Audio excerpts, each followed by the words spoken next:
The day had started like any other family holiday. The airport was buzzing with travelers, business people with hurried steps, families juggling luggage and children, and solo adventurers clutching passports like treasures. Amid the chaos, a 13-year-old girl, named Emily, walked hand in hand with her parents toward the boarding gate. She was an unusual teenager, quiet, yet deeply curious. The kind of person who noticed the little details others overlooked. The way the sunlight reflected off a plane's wing, the soft hum of jet engines in the distance, the calm but commanding voice of the pilots during boarding announcements. This trip was supposed to be a joyful getaway, a chance for her family to spend a week by the sea. They found their seats near the middle of the cabin, stowed their bags overhead, and settled in as passengers filed past. Emily leaned toward the window, pressing her forehead lightly against the cool glass, watching the ground crew move with precision below. For her, airports and airplanes weren't just transportation. They were magic. That fascination came from her late grandfather, a retired pilot who had spent hours teaching her about aircraft controls, navigation, and even letting her practice on his old flight simulator. Once the boarding was complete, the plane taxied down the runway. The roar of the engines grew, and with a gentle lift, they were airborne. Emily closed her eyes for a moment, feeling the weightless sensation in her stomach. As the aircraft climbed into the clouds, everything felt routine. Flight attendants moved down the aisle, with practiced smiles, offering drinks and snacks, while passengers opened books, headphones, or laptops. But Emily kept glancing toward the cockpit door at the front of the plane. Something about the captain's earlier announcement had caught her attention. It wasn't the words themselves, a standard welcome greeting, but the slight tremor in his voice. She'd never heard a pilot sound like that before. Pilots were supposed to sound steady, confident, unshakable. She tried to dismiss the thought, but her eyes kept drifting back to the door, as if her instincts were whispering that something was off. About an hour into the flight, the aircraft shuddered slightly. It wasn't enough to alarm most passengers, but Emily knew this wasn't just normal turbulence. She glanced at her mother, who was reading a magazine, seemingly unconcerned. But then it happened again. A sudden, sharp drop that caused a few gasps in the cabin. The flight attendants' behavior began to change subtly. Their smiles were tighter now, their voices hushed as they whispered to one another. One of them walked briskly toward the cockpit, knocking gently before slipping inside. The door shut again, but Emily caught a glimpse of the captain slumped in his seat, a second pilot leaning over him. Her stomach knotted. Minutes later, the first officer's voice came over the intercom. It was calm, but strained, like someone holding back a storm. "Ladies and gentlemen, we are experiencing a medical emergency in the cockpit. Please remain seated while we work with our crew to address the situation." The murmurs began instantly. Some passengers turned to their neighbors with wide-eyed questions, while others tried to peer down the aisle toward the cockpit. Emily's mind raced. If one pilot was down, that meant the entire responsibility now rested on the remaining one. She knew from her grandfather's stories how demanding it could be to fly and navigate alone, especially if something went wrong mechanically. And from the slight rattling noises and small but persistent jerks of the aircraft, she had the uneasy feeling that something was going wrong. A flight attendant hurried back down the aisle, her face pale, scanning the passengers. Her voice was loud enough now for everyone to hear. "Is there anyone on board with flying experience? Any licensed pilots?"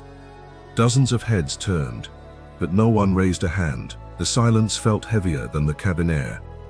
Emily's pulse quickened as she remembered the countless hours she'd spent in front of that simulator, her grandfather's steady voice in her ear, telling her always stay calm.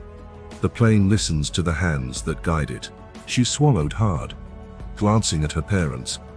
Her father was frowning, clearly trying to piece together what was happening. Her mother's hand tightened on the armrest. Something deep inside Emily, a mixture of courage and a strange sense of responsibility, began to stir. She thought about the passengers around her, the families, the elderly couple across the aisle, the little boy clutching his teddy bear a few rows ahead. She could almost hear her grandfather again, reminding her that in moments of crisis, you don't wait for someone else to step up. You step forward yourself. The silence that followed, the flight attendant's plea, felt like it stretched on forever. The engines still hummed. The cabin lights glowed softly, but the air was thick with unspoken fear. Emily could feel her heart pounding in her ears. She looked from one passenger to another, hoping anyone would stand up.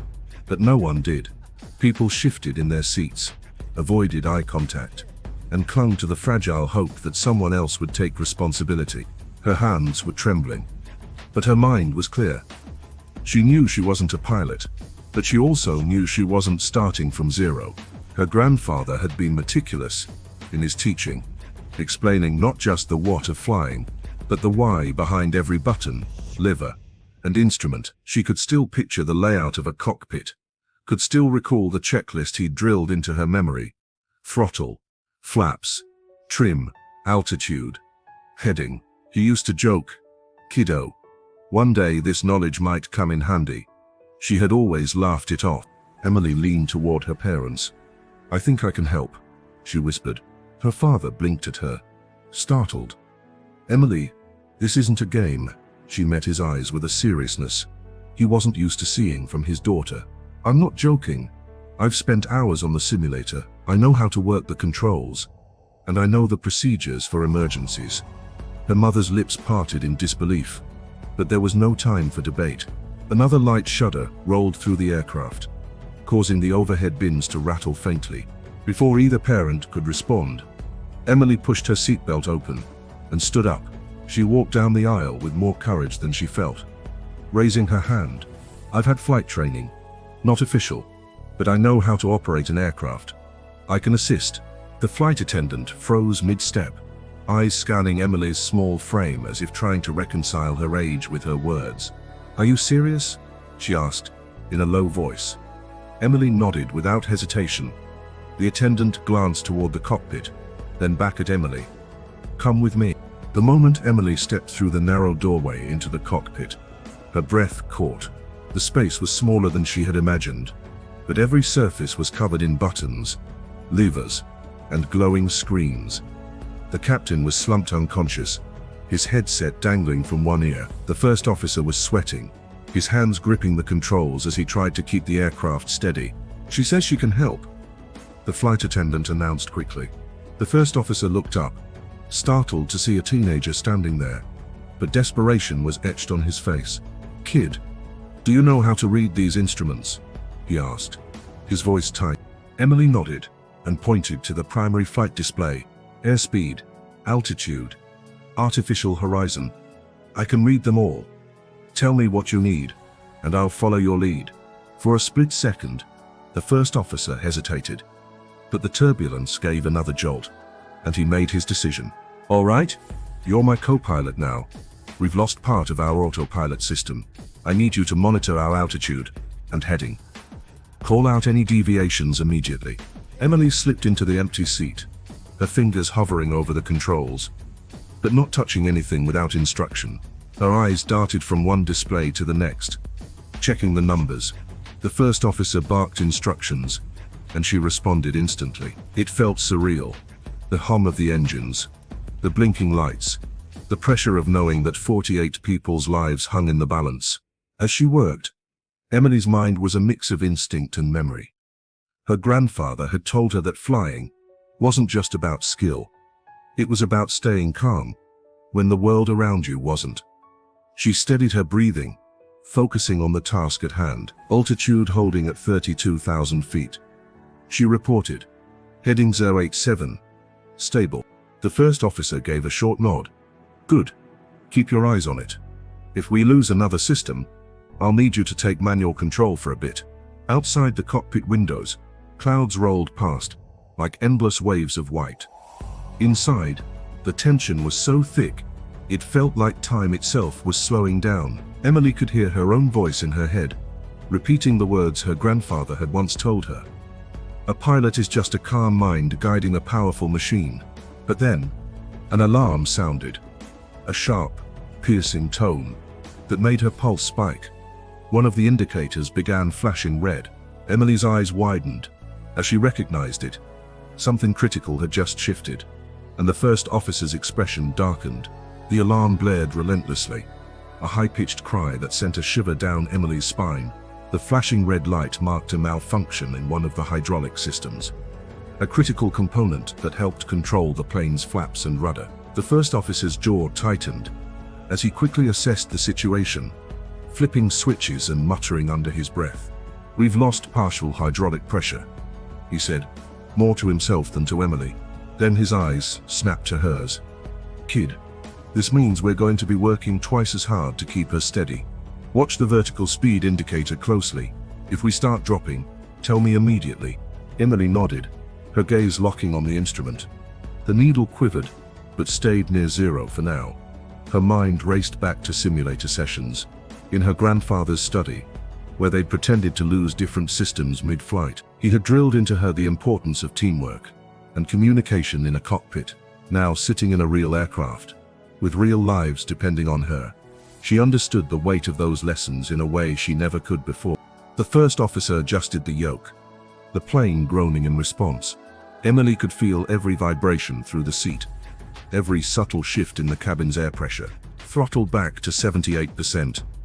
He instructed sharply. She reached forward, wrapped her small fingers around the throttle lever, and eased it down, feeling the slight resistance of the mechanism. "Good," he said quickly. "Now, set the flaps to position 2. Her hands moved automatically, flipping the lever with a satisfying click. She watched the flap indicator move, just like it had on the simulator, except this time, there was no pause button if she made a mistake. In the cabin behind them, muffled voices rose in nervous chatter. Some passengers were whispering prayers, others clutching armrests with white knuckles. Emily's parents sat frozen, their eyes locked on the cockpit door, knowing their daughter was in there, but powerless to intervene. Suddenly, the plane jolted again, harder this time. Emily's eyes flicked to the vertical speed indicator, and her stomach sank. "We're descending 500 feet per minute," she called out. The first officer responded instantly, pulling back on the yoke and adjusting the trim. The aircraft strained, the engines roaring louder. Slowly, the descent rate eased, leveling out. "Nice catch," he said, breathing a little heavier now. Emily forced herself to stay focused. "Heading is drifting. We're at 085 now." "Correcting," he replied, twisting the heading knob and nudging the controls. Outside, the clouds thinned for a moment, revealing the sun-drenched expanse of ocean below. It should have been beautiful, but Emily couldn't appreciate it. Her eyes were fixed on the instruments, scanning them in a constant loop. Airspeed, altitude, heading, hydraulics. Repeat. "Tower is patching through to us on a priority channel," the first officer said, pressing his headset closer. Emily could hear a faint voice crackle through. An air traffic controller, calm but urgent, relaying instructions for a potential emergency landing. "They're clearing a runway at the nearest airport," he explained. "But with this hydraulic issue, our approach is going to be tricky. I'm going to need you to manage throttle and flaps on my signal while I handle the landing." Emily's mouth was dry, but she nodded. She didn't have the luxury of fear right now. Every muscle in her body was tense, but her hands remained steady. Then, a new sound filled the cockpit, a rapid beeping from the engine panel. Emily's eyes shot toward it, recognizing the pattern from her training. "Engine 2 temperatures climbing, 950 degrees and rising," she reported. The first officer swore under his breath. "If it goes over 980, we risk engine damage. Reduce thrust on engine 2 to 65%. Emily obeyed instantly, feeling the shift in power as she eased the lever back. The plane trembled slightly, but the temperature began to drop. "Good work," he said, glancing at her for just a moment. "You're doing better than some adults I've flown with." Her cheeks flushed at the unexpected praise, but she kept her eyes on the instruments. This wasn't about ego. It was about survival. The radio crackled again, this time with the voice of the emergency services on the ground. Fire trucks and ambulances were already in position. The first officer's grip on the yoke tightened. "All right, Emily. This is it. We're starting our descent into the approach path. We'll be down in about 12 minutes. If everything holds together." Emily swallowed hard. 12 minutes. It sounded both like an eternity and like no time at all. She adjusted the flaps at his signal, carefully watching the speed bleed off as they began their controlled descent. The runway wasn't visible yet, just an endless horizon ahead, but the hum in the cockpit had shifted. It wasn't just the sound of engines anymore. It was the sound of a moment where the line between disaster and survival was impossibly thin, and every decision counted. The nose of the aircraft dipped slightly as they descended through the final layer of clouds. The air was choppy now, buffeting the plane in unpredictable bursts that made the cabin shudder. The passengers gasped with every bump, but Emily didn't dare glance back. Her focus was glued to the glowing instrument panel in front of her. "There's the runway," the first officer said, pointing through the windshield. A thin black strip stretched out on the coastline, framed by flashing approach lights. It looked both impossibly small and like the most welcoming sight Emily had ever seen. "All right, kid," he said firmly. "Final checklist. Flaps to full on my mark. Keep an eye on our airspeed. We need to maintain 45 knots until I flare. And remember, any sudden loss in hydraulic pressure, you call it immediately." Emily's heart pounded. "Got it." The plane jolted again, this time with a grinding noise from somewhere under the fuselage. "What was that?" she asked quickly. "Landing gear locked into place," he replied, his voice calm, but clipped. "We are committed now." The radio crackled with the tower's voice. "Flight 23, you're cleared to land. Winds at 8 knots, gusting to 12. Emergency crews standing by." Emily adjusted the throttle slightly as the first officer guided them lower. The runway loomed closer, the details becoming sharper, the painted lines, the shimmering heat from the tarmac, the rows of fire trucks and ambulances waiting along the sides. "Flaps full," he instructed. She pushed the lever forward, feeling the aircraft respond as the drag increased. The speed dropped to exactly 45 knots. Her eyes darted between the altimeter and the speed indicator. 100 feet, she reported, her voice steady despite the adrenaline flooding her veins. 50, he said, easing back on the yoke. The engines roared, then softened as he brought the nose up slightly. Emily's hands hovered over the throttle, ready to pull them back on command. "Cut thrust. Now." She pulled both levers smoothly to idle. The plane floated for a brief moment, an eternity in the air, before the wheels slammed onto the runway with a jarring thud. The entire fuselage shook, the sound of tires screeching mixing with the deep roar of the engines reversing thrust. Hydraulic fluid pressure flickered dangerously low for a moment. "We're losing pressure," Emily called out. The first officer applied extra force to the rudder pedals, fighting to keep the aircraft centered. The runway lights flashed past in a blur. Emily's breath caught as the end of the tarmac drew closer, but finally, the massive machine slowed. First to a fast roll, then to a crawl. The roar died down, replaced by the rhythmic clunk of the emergency vehicles pulling alongside them. The first officer let out a long breath and looked over at her. For a moment, neither of them spoke. Then he said, quietly but with unmistakable emotion, "You just helped land a passenger jet. Emily, you saved everyone on board." The cockpit door opened, and the captain, pale and still recovering, stood there, bracing himself against the frame. "I heard what you did," he said. "I've flown for 20 years, and I've never seen anything like it." He extended a trembling hand, and Emily shook it, feeling a strange mixture of pride and disbelief. When they finally opened the main cabin door, a wave of cool ocean air rushed in. Passengers filed out, some in tears, some whispering prayers of thanks. Several stopped to thank Emily directly, their voices thick with emotion. One older woman pressed a rosary into her hand. "For your courage," she said softly. Emily's parents ran to her, pulling her into a fierce embrace. Her mother's voice was muffled in her hair. "You're safe. Thank God you're safe." Her father stepped back, looking at her as if seeing her for the first time. "I knew you were smart," he said, his voice cracking, "but I never imagined."